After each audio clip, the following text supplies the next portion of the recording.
Evangelho segundo o Espiritismo. Tradução de Guilhom Ribeiro. Instruções dos Espíritos, a ingratidão dos filhos e os laços de família. A ingratidão é um dos frutos mais diretos do egoísmo. Revolta sempre os corações honestos, mas a dos filhos para com os pais apresenta caráter ainda mais odioso. É, em particular, desse ponto de vista que havamos de considerar, para lhe analisar as causas e os efeitos. Também, nesse caso, como em todos os outros, o Espiritismo projeta luz sobre um dos grandes problemas do coração humano. Quando deixa a Terra, o espírito leva consigo as paixões ou as virtudes inerentes à sua natureza e se aperfeiçoa no espaço, ou permanece estacionário até que deseje receber a luz.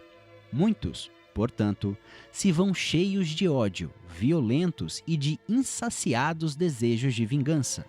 A alguns dentre eles, porém, mais adiantados do que outros, é dado entrevejam uma partícula da verdade. Apreciam então as funestas consequências de suas paixões e são induzidos a tomar resoluções boas. Compreendem que, para chegarem a Deus, uma só é a senha: caridade. Ora, não há caridade sem esquecimento dos ultrajes e das injúrias. Não há caridade sem perdão, nem com o coração tomado de ódio. Então, mediante inaudito esforço, conseguem tais espíritos observar os a quem eles odiaram na terra. Ao vê-los, porém, a animosidade se lhes desperta no íntimo. Revoltam-se à ideia de perdoar e, ainda mais, há de abdicarem de si mesmos, sobretudo há de amarem os que lhe destruíram, quiçá os haveres, a honra, a família. Entretanto, abalado fica o coração desses infelizes. Eles hesitam, vacilam, agitados por sentimentos contrários. Se predomina a boa resolução, oram a Deus e imploram aos bons espíritos que lhes deem forças no momento mais decisivo da prova. Por fim, após anos de meditações e preces, o espírito se aproveita de um corpo em preparo na família daquele a quem detestou e pede aos espíritos incumbidos de transmitir às ordens superiores permissão para ir preencher na terra os destinos daquele corpo que acaba de formar-se. Qual será o seu procedimento na família escolhida? Dependerá da sua maior ou menor persistência nas boas resoluções que tomou. O incessante contato com seres a quem odiou constrói prova terrível, sob a qual não raro sucumbe, se não tem ainda bastante forte a vontade. Assim, conforme prevaleça ou não a resolução boa, ele será o amigo ou o inimigo daqueles entre os quais foi chamado a viver.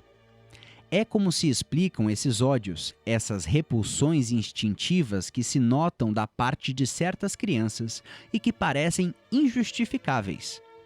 Nada, com efeito, naquela existência há podido provocar semelhante antipatia. Para se lhe aprender a causa, necessário se torna volver o olhar ao passado. Ó espíritas, compreendei agora o grande papel da humanidade. Compreendei que, quando produzis um corpo, a alma que nele encarna vem do espaço para progredir. Inteirai-vos dos vossos deveres e ponde todo o vosso amor em aproximar de Deus essa alma. Tal a missão que vos está confiada e cuja recompensa recebereis, se fielmente a cumprirdes. Os vossos cuidados e a educação que lhe dareis auxiliarão o seu aperfeiçoamento e o seu bem-estar futuro. Lembrai-vos de que a cada pai e a cada mãe perguntará a Deus: que fizestes do filho confiado à vossa guarda? Se por culpa vossa ele se conservou atrasado, tereis como castigo vê-lo entre os espíritos sofredores, quando de vós dependia que fosse ditoso. Então, vós mesmos, assediados de remorso, pedireis vos seja concedido reparar a vossa falta.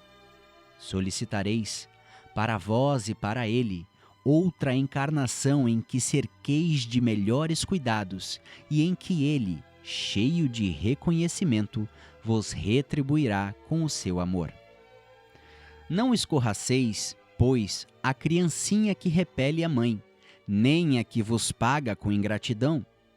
Não foi o acaso que a fez assim e que vô-la deu. Imperfeita intuição do passado se revela, do qual podeis deduzir que um ou outro já o odiou muito, ou foi muito ofendido, que um ou outro veio para perdoar ou para expiar. Mães, abraçai o filho que vos dá desgosto e dizei com vós mesmas: um de nós dois é culpado. Fazei-vos merecedoras dos gozos divinos que Deus conjugou à maternidade, ensinando aos vossos filhos que eles estão na terra para se aperfeiçoar, amar e bendizer. Mas, muitas dentre vós, em vez de eliminar por meio da educação os maus princípios inatos de existências anteriores, entretêm e desenvolvem esses princípios por uma culposa fraqueza ou por um descuido e, mais tarde, o vosso coração, ulcerado pela ingratidão dos vossos filhos, será para vós, já nesta vida, um começo da expiação. A tarefa não é tão difícil quanto vos possa parecer. Não exige o saber do mundo. Podem desempenhá-la assim o ignorante, como o sábio, e o Espiritismo lhe facilita o desempenho, dando a conhecer a causa das imperfeições da alma humana. Desde pequenina, a criança manifesta os instintos bons ou maus que traz da sua existência anterior. A estudá-los devem os pais aplicar-se. Todos os males se originam do egoísmo e do orgulho. Espreitem, pois, os pais, os menores indícios reveladores do germe de tais vícios e cuidem de combatê-los, sem esperar que lancem raízes profundas. Façam como o bom jardineiro, que corta os rebentos defeituosos à medida que os vê apontar na árvore. Se deixar-se desenvolvam o egoísmo e o orgulho, não se espantem de serem mais tarde pagos com a ingratidão.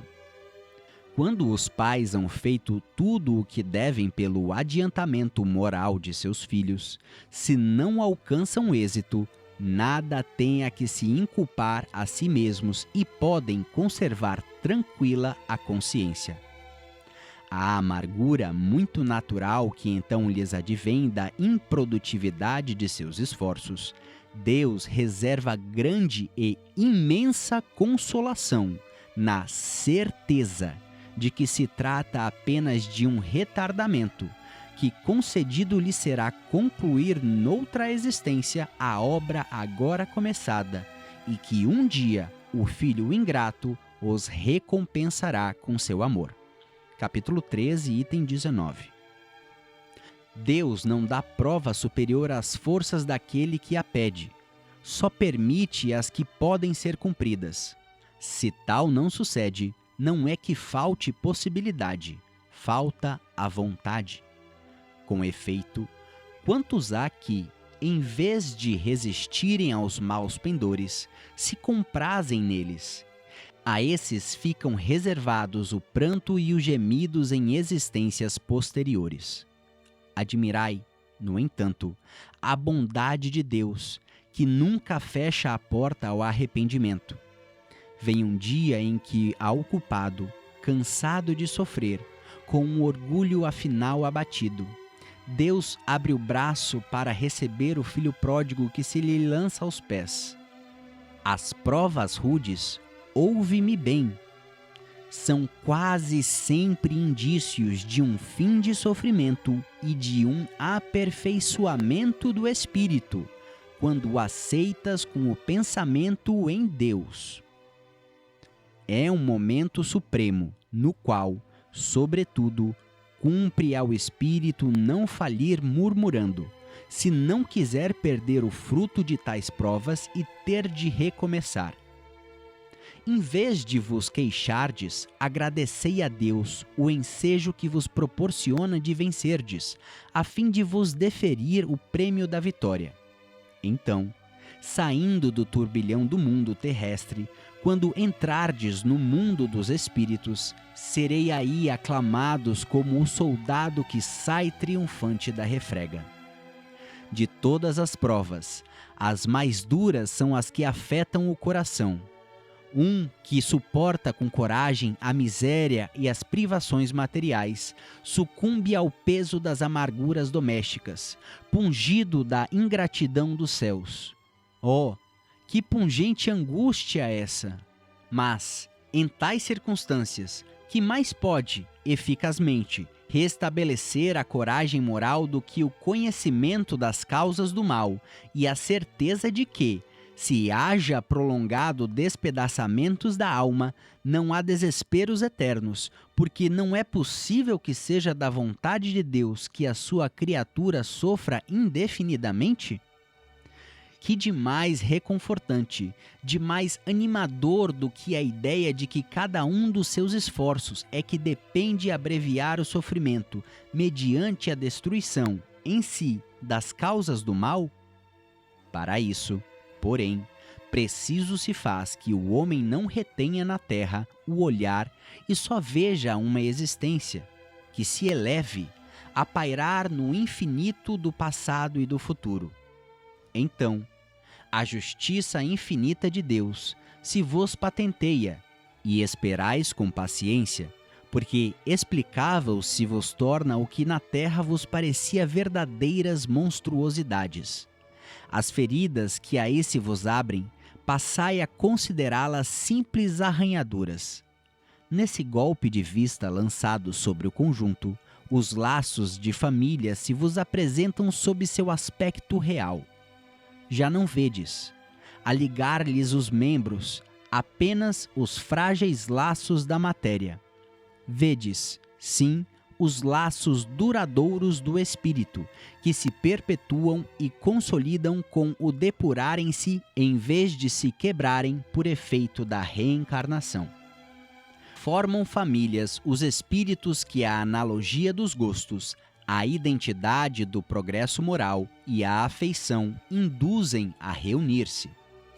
Esses mesmos espíritos, em suas migrações terrenas, se buscam para se agruparem, como o fazem no espaço, originando-se daí as famílias unidas e homogêneas. Se, nas suas peregrinações, acontecem ficarem temporariamente separados, mais tarde tornam a encontrar-se, venturosos pelos novos progressos que realizaram. Mas como não lhes cumpre trabalhar apenas para si, permite Deus que os espíritos menos adiantados encarnem entre eles, a fim de receberem conselhos e bons exemplos a bem de seu progresso. Esses espíritos se tornam, por vezes, causa de perturbação no meio daqueles outros, o que constitui para estes a prova e a tarefa a desempenhar.